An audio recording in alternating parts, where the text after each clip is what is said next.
gentlemen, boys and girls, welcome to Friday Night at the Cheapie. And tonight's Big Chuck and Little John dog movie, Frankenstein Island. Hey, squad, good to see you. Come on in and join us. Now let us be the first to tell you to move your clocks ahead tonight. Don't want to miss our show next week. That reminds me of an old joke. Oh, yeah? Yeah. A certain ethnic guy comes to work an hour late.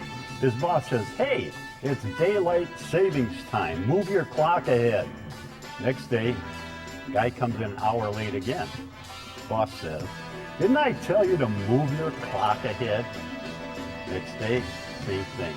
Boss says, did you move your clock ahead? Guy says, hey, if I move it ahead anymore, it'll fall off the refrigerator. But seriously, thanks for joining us. I guarantee you, our skits will be better than that joke. And we begin with a Saturday night mystery for you. See who's the smartest in your house. Watch this.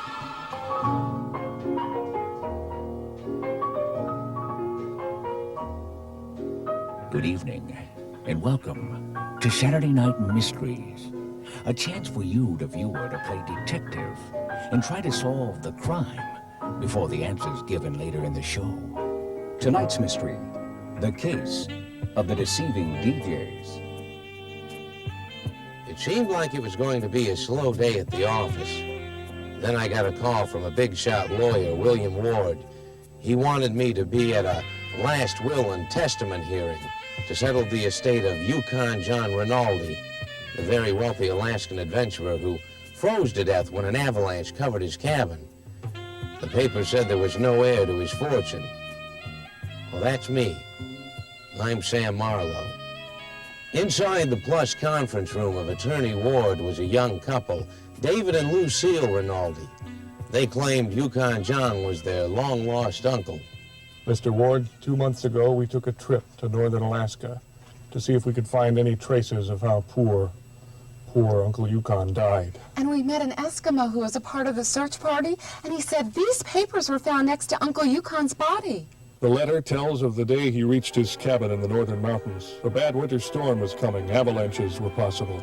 He knew it was a bad decision, and the very next day, the storm hit. And an avalanche covered his cabin, smashing in part of the roof, trapping Uncle Yukon inside. The temperature had been well below zero for weeks, and Uncle Yukon was out of food, out of firewood. He was burning the furniture. It was at this time that he realized the end was near, and he decided to write these papers. He found 2 sheets of paper and a fountain pen that he always kept in the cabin and began to write down the accounts of his death and then his last will and testament. And then he froze to death. And as you can see here, he clearly names us heirs to his estate.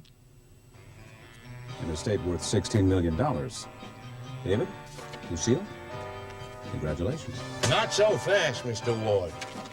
This will is about as phony as these two are. Dave and Lucille Rinaldi, indeed. Meet Dave and Lucy, daytime DJs on WGAR 99.5 FM. The home of all your country favorites. All right, smart guy, so you knew who we were. So what? But how did he know the will was phony? Well, given the information you have, how did Sam Marlowe know the will was a phony one? The answer, later in the program. Is she really going out with him? Well, there she is. Let's ask her. Betty, is that Jimmy's ring you're wearing? Mm-hmm. Gee, it must be great riding with him. Is he picking you up after school today? Mm-mm. By the way, where'd you meet him? I met him at the candy store. Turned around and smiled at me. You get the picture? Yes, we see. That's when I fell for the leader of the pack. My folks were always putting him down. Down. They said he came from the wrong side of town. What you mean when you say they came from the wrong side of town?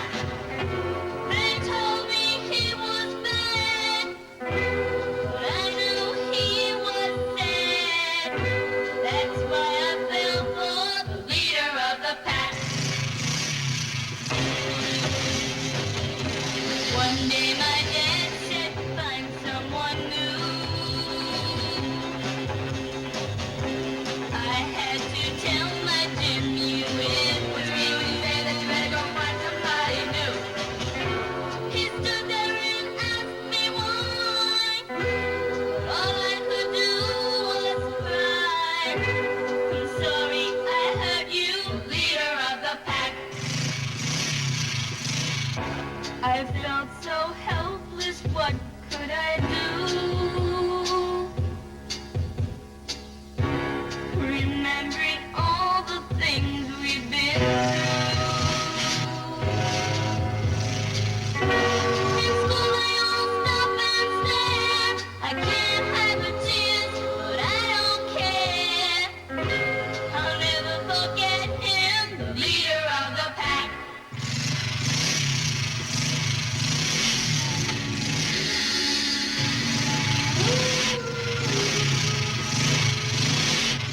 Man, woman, birth, death, infinity.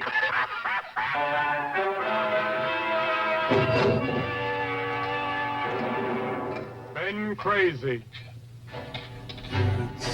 Holy smokes, you got quite a few spots there. But I'm pretty sure I know what it is. Yep, according to this, it's a rare skin disorder that shows up mostly in Italians. It's called mangia peperonius dermatitis. Mano, what? Oh, man, is it serious, Doc? No, not at all. The bad thing, though, is it usually lasts about 6 months. 6 months? 6 months? You mean I have to look like this for 6 months?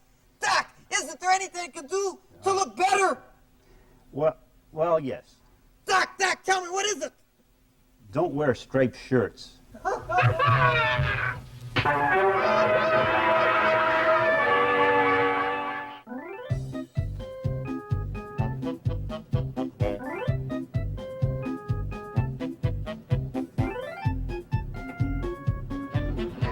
Going left.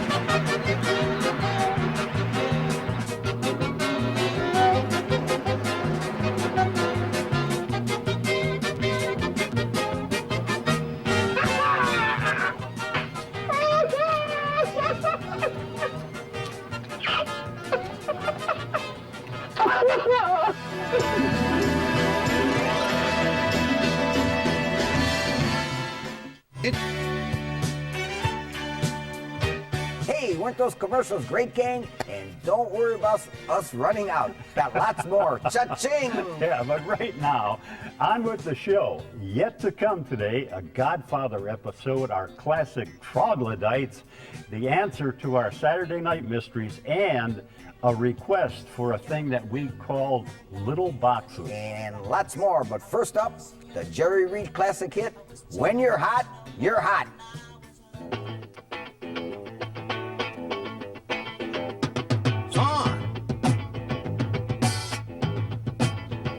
Well, now me and Homer Jones and Big John Talley had a big crowd game going back in the alley.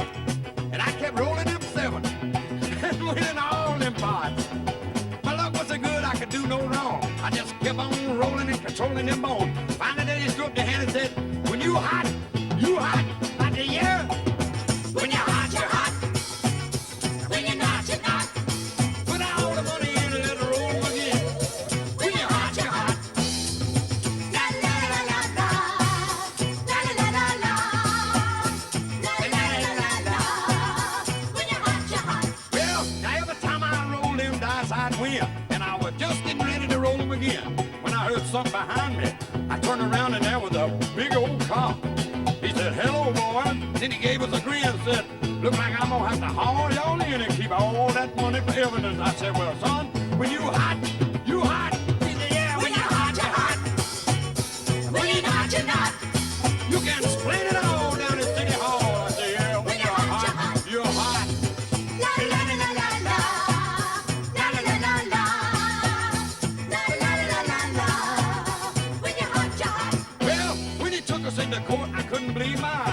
judge was a fishing buddy that I recognized. I said, hey, Judge, old buddy, old pal, I'll pay you that $100 all you could get me out of this spot.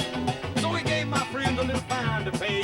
He turned around and grinned at me and said, 90 days, Jerry, when you were hot, you were hot. And I said, thanks a lot. When you're hot, you're hot. When you're not, you're not. You let my friends go free and throw the book at me. He said, well, when you're hot, you're hot. I said, well, I'll tell you one thing, Judge, old buddy, old pal. If you wasn't wearing that black robe, I'd take you out back of this courthouse and I'd try a little bit of your honor on. You understand that, you hillbilly? Who's gonna collect my welfare? Pay for my Cadillac? What do you mean, contempt of court?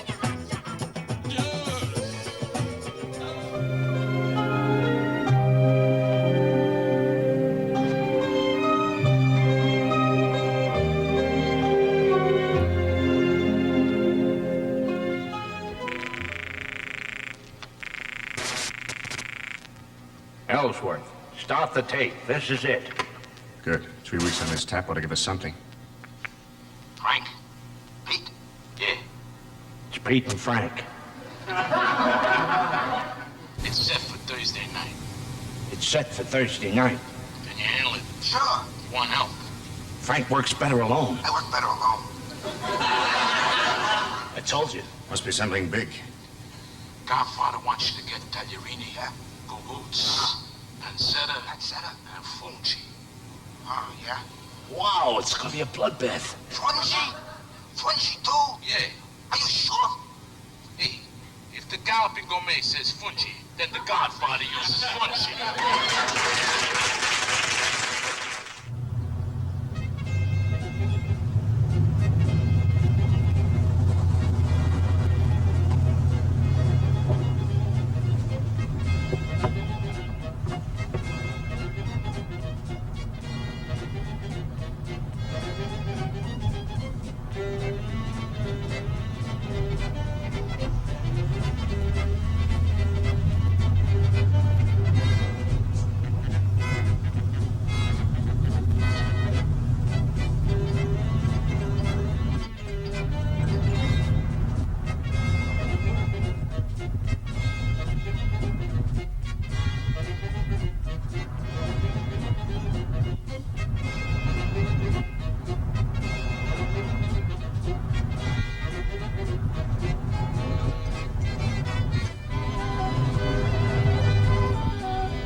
Hurry, dear, we're gonna be late for the Gillette's party.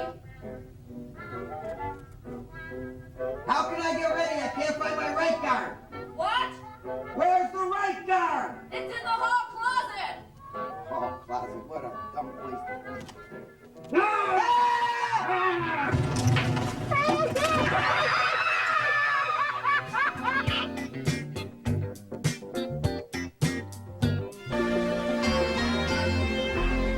Okay, group, come on back in. Still, one more batch of skits to go here on the old Big Chuck and Little John Express, the fastest half hour on TV. And don't forget, you can take part in programming our show.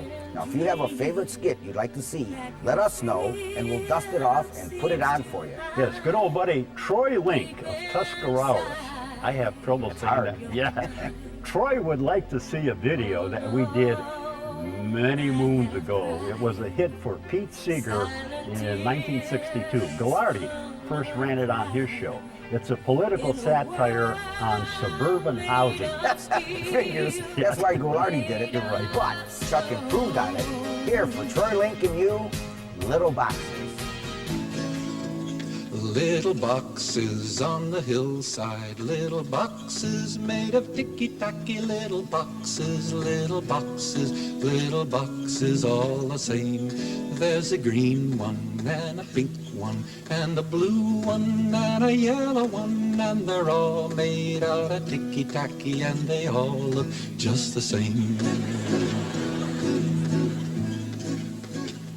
And the people in the houses all go to the university, and they all get put in boxes, little boxes all the same.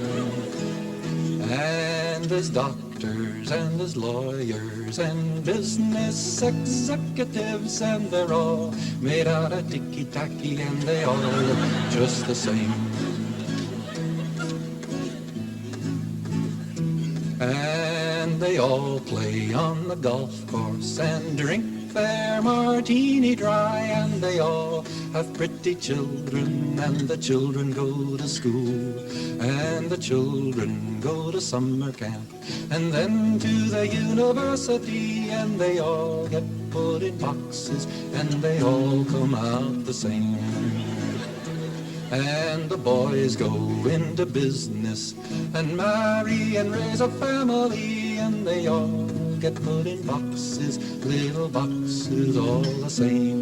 There's a green one and a pink one and a blue one and a yellow one, and they're all made out of ticky-tacky, and they all look just the same.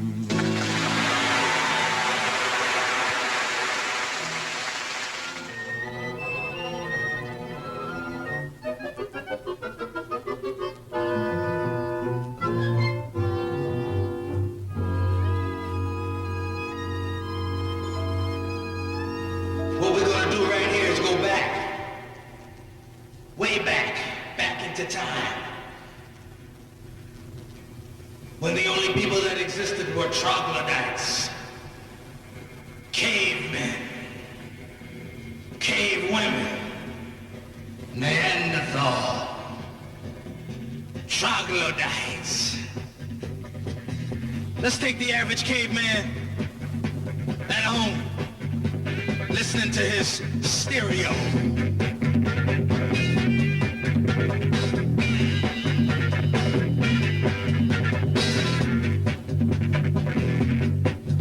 Sometimes he'd get up, try to do his thing. He'd begin to move, something like this. Dance. Dance.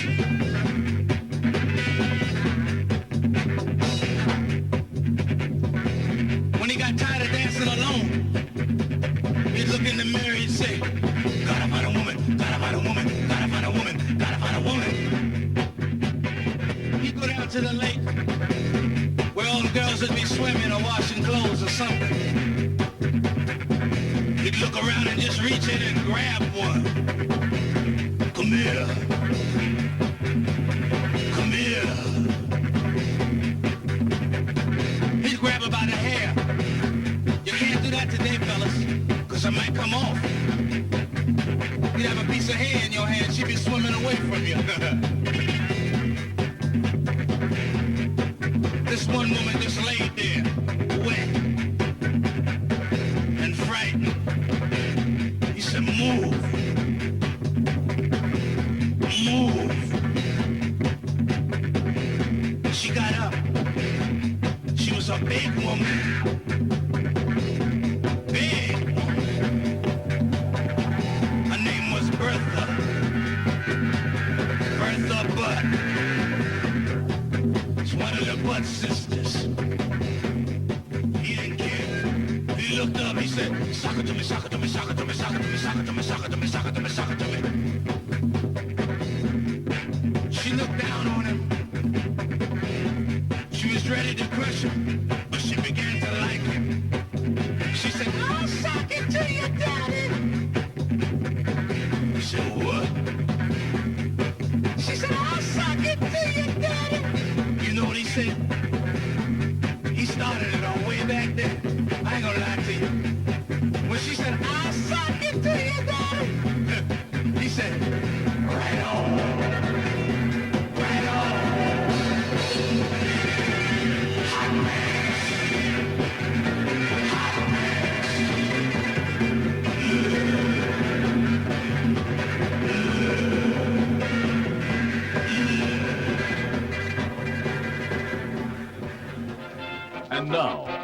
Chuck and Little John present Scenes We'd Like to See on Television.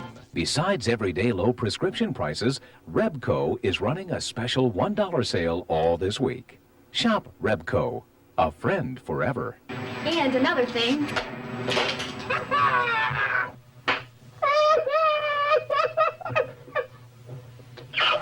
But how did he know the will was phony? When you two read the newspaper accounts of Yukon John Rinaldi's body being found and how he had died of hypothermia, you forged the last will and testament, naming yourselves as the heirs to his fortune. But you made one little mistake. You said Yukon John wrote that the temperature was well below freezing for weeks and that an avalanche had caved in the roof of his cabin. So therefore, the temperature inside the cabin was well below freezing also. Well, that's how he died. He froze to death. Hypothermia. Yeah, well, you know what else would have been frozen? The ink in his fountain pen. There's no way that he could have written these papers. Nice try, David Lucy. But I think you two better stick to playing records down at WGAR 99.5 FM, the home of all your country favorites. And do me a favor, will you, Dal? See if you can dig up Willie Nelson's version of As Time Goes By for me. Deep inside your mind. Hey group, thank you so much for being with us today. We enjoyed your visit and hope you had some fun too. See you same time, same bat station next week. We love you, gang. Peace. Bye!